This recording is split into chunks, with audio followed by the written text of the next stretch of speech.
Hey guys, what's up? It's Ripe again. In today's video, an entitled crazy lady at Walmart demands I help her and freaks out when I ignore her. She insists I'm a bad employee and ends up slapping me. However, I am actually the owner of the store. Here is what happened. The titled story starts like this. In my years of working at Walmart, I've had little experience with what others would call Karen customers, even after becoming a store manager. I guess it helped that our branch was quite remote, so the customers we got were often locals and regulars that we got to know well. However, there was one exchange that has stuck with me. I often found myself retelling this story, especially to new employees, as a cautionary tale. The customer is always right at edge is not foolproof. Karen being the fool here, and it was just my luck that this horror story occurred on a day that I was not even supposed to be working. It was a warm Sunday afternoon when I found myself walking back into my Walmart. It was not the plan, of course. After 6 consecutive days of being here, I didn't come in to volunteer, but the lack of groceries in my house demanded my attention.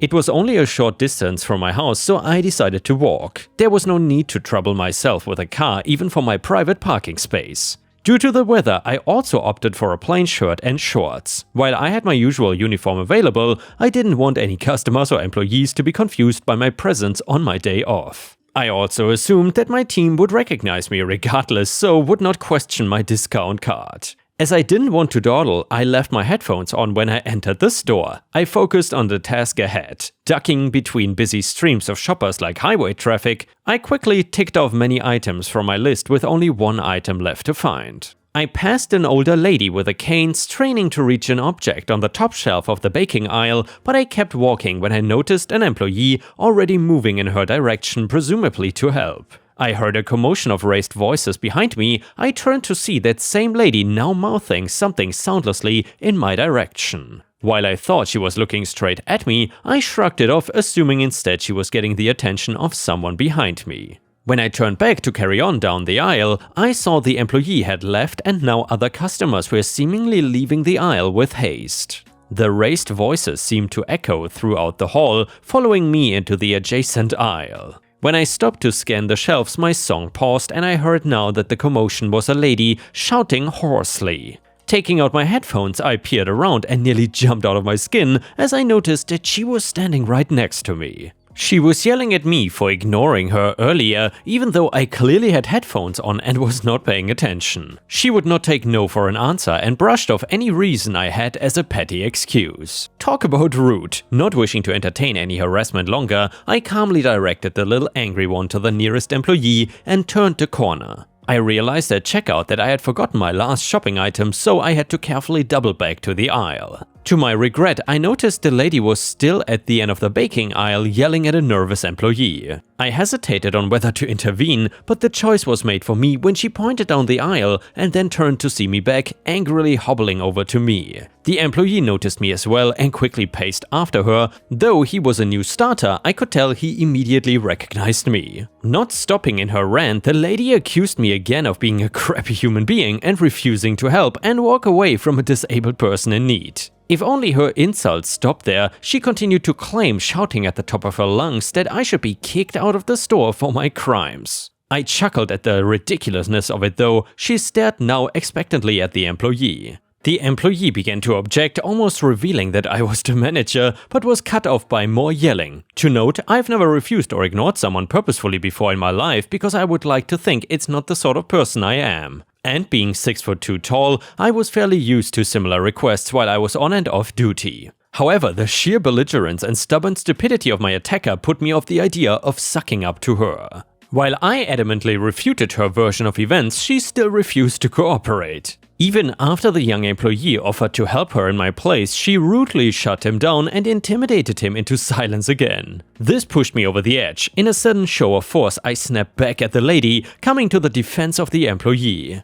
My sharp request for her to not yell at the staff was met with horrified expressions like I had slapped her without warning. Just when I thought Karen had reached her limit as her face boiled over to resemble a ripe tomato, she showed me a whole new level of extreme. She began to mumble something under her breath, so I bent down to hear her better. Big mistake. Just as I moved my face within range, her arm shot into action like a viper, her hand whipping me across the face in a very audible smack.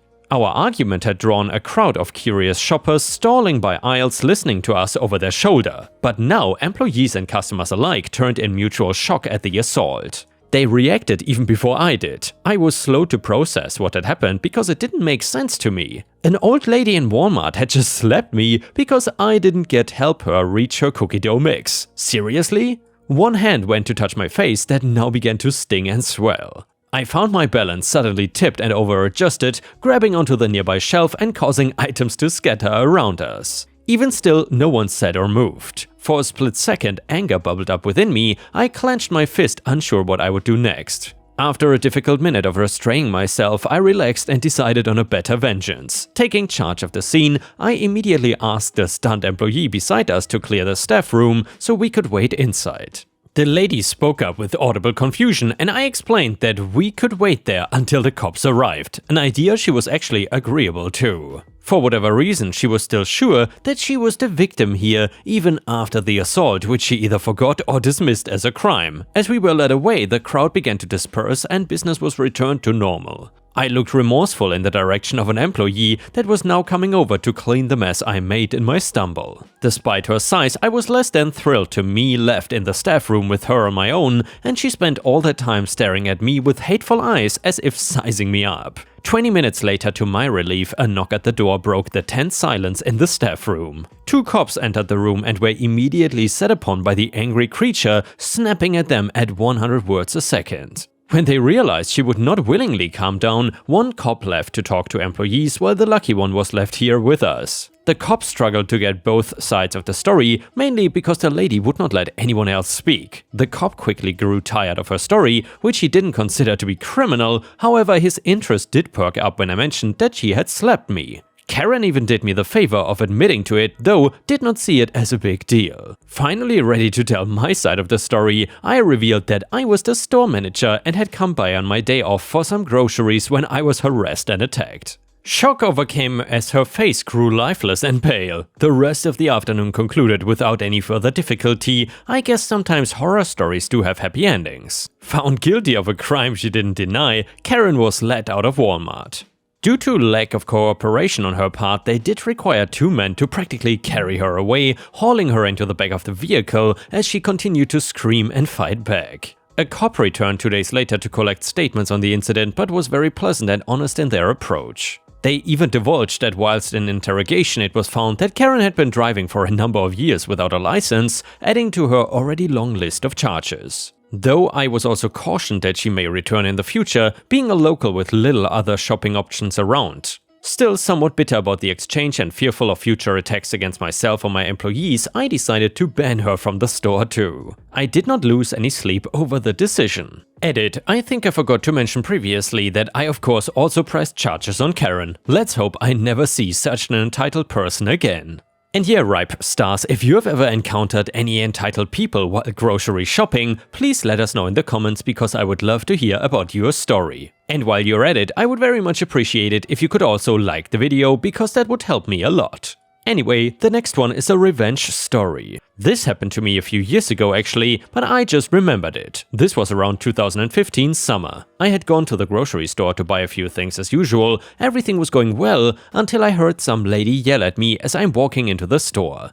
"Is this your car? Can you move it? Why the F would you park here?" I was in disbelief. The parking lot is pretty small and this is in a downtown-ish area. It is small but big enough for people to navigate. It's hard to explain, but I was parked in a spot horizontal to the store. She was parked straight in a regular spot. You can easily get out if you make a 3-point turn. I don't know why they designed it that way, but whatever.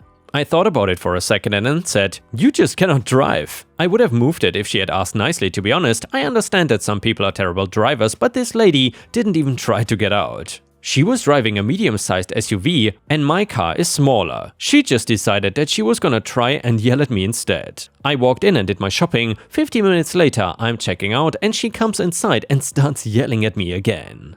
I'm dumbfounded because she's still here and has not even made an attention to move. She called me an a-hole, witch, selfish, etc. I just stared and then sarcastically waved by as she left. She was completely pissed. As I'm walking out, I'm like, you know what? F this. This lady is a huge Karen and I wanted to waste her time as much as possible. There was a McDonald's next door and I wanted to poo all day, and I finally did. I spent a bit of time on Reddit while on the toilet and then ordered an ice cream cone afterwards. It was probably 25 minutes in total. I'm walking back to the car and she is still here. I wish I was joking. She could have easily backed out with a little effort, but she didn't try and thinks I'm in the wrong. She is so entitled that she waited almost 1 hour for me to move. She was recording me as I was walking back to my car. I just smiled and told her to have a good day and then drove off. And the next one is an XXL malicious compliance story. For a bit of context, I, 25 female, work as part of the sanitization department for a hospital. We have multiple different positions, most of which work on upkeeping the cleanliness of the general areas of the hospital. This, as well as making sure patient rooms and other utilized areas are sanitized regularly to ensure patients and staff are protected as much as possible from any sort of environmental threats. We take out trash from nurses' stations, patient rooms, replace linen, clean the hallways and floors, as well as clean bathrooms daily.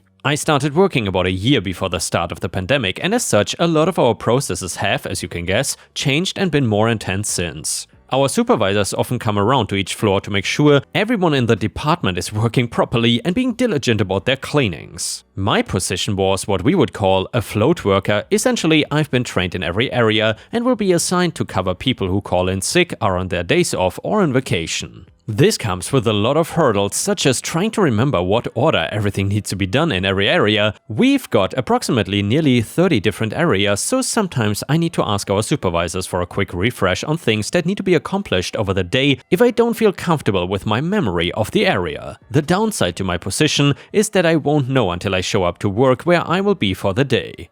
I don't mind this, as it allows me to see a vast amount of the hospital and build a rapport with nursing staff and doctors all around. Usually, if I am covering for someone's vacation or time off, I will know ahead of time, as my posted schedule will have me in their position for that time. Now on to the story. About a year and a half ago, I was scheduled to cover one of our guys who work in the operating room, or OR for short, for about a month. For a little context here, our OR team consists of 4 people. One person comes in at 6, my position which came in at 8, and 2 other that come in at 9 and 11. Now, I didn't mind this, as I was well acquainted with the staff there and the area in general, since for a while I was set to cover the same person at least twice a week at the beginning of the pandemic. On top of that, working for the OR usually came with a fair bit of free time, since there wasn't a whole lot to do other than ready the room for the next patient that would be coming through. Also, the stuff you were assigned to do other than those rooms were usually finished before your first break anyway. There was one downside, and his name was Steve, 56 male. Steve was our afternoon guy. He came in at 11 and ended shift usually at 7:30, but later if the OR dictated it. He is a scumbag, the sort of person who thinks LGBT people are just mentally ill, and has told me at least twice that I'm not built for working and that I should be in the kitchen at home preparing dinner for my husband. I'm, by the way, a very open lesbian, and he refuses to accept it. This paired with him being the epitome of a teacher's pet. You did something just a little too slow? He called our supervisors overrun with work and you couldn't get to your secondary tasks right away. He called our supervisors. Went to your break just a little bit late because a patient finished surgery 5 minutes before you were supposed to sit down and relax for a bit? Well, you guess what he would do. Steve was the reason not a lot of people like to learn how to work the positions in the OR. If the constant calling of supervisors wasn't enough, which trust me it is for most people, he would insist on commenting how you did things, try to teach you better ways of cleaning if you weren't being absolutely efficient. He would harass people constantly, especially the women, asking them if they had done this or that, and most of all, he loved to try and boss everyone from our department around. Our other OR guys have gotten used to this by now and just ignore him for the most part, but I, on the other hand, love to take the piss out of him sometimes just because it's fun. The first week of my month-long stint in OR went without most of a problem from Steve, as I'm normally very diligent about my work anyway. So I don't leave stuff too long to give him any reason to talk to me. The second week is where the malicious compliance truly takes place. It was one of the busiest weeks of the OR for the year, where we would normally average just under 35 cases a day in our 10-room OR. This week we averaged 52 a day. Cases were concluding in record time, as the nurses and doctors wanted to get the hell out of Dodge before any extra cases could be added on. This meant that our little team of 4, myself, Steve and 2 other guys, were cleaning a room right in time to then clean another room. That was the most stressed I had seen any of these guys be, but Steve worst of all. At around noon, rooms were coming out and our early shift guy had just come back from his lunch, which he had to take an hour and a half late because of all the cases. So we cut through the 2 rooms we had left and I made a quick round of my area to make sure things were not in shambles before I started to plan on heading to lunch. My area was tip-top as it could be, so I checked the board before letting the guys know I was heading to lunch since we had some free time before more cases came out. Everyone was okay with this except for Steve, surprisingly.